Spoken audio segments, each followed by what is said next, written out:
Hey guys, welcome back with me again in this channel.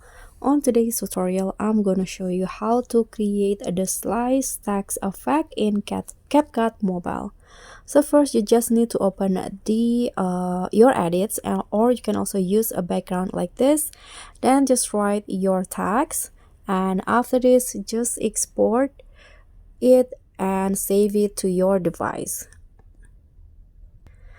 So after it has been exported, open it in a new project like this. Then now to add the slide effect, you can just click on the video, go to animation, click on combo.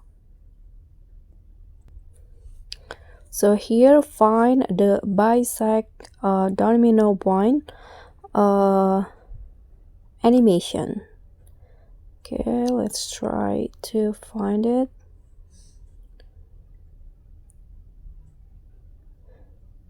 Okay, this is number 2, so you need to find the bisect domino 1.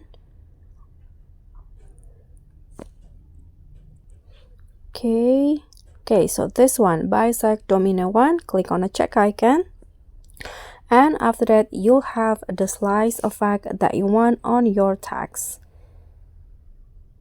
Okay, so that's all for me. Thank you so much for watching. Don't forget to like, comment, and subscribe, and also click on the thanks. Bye.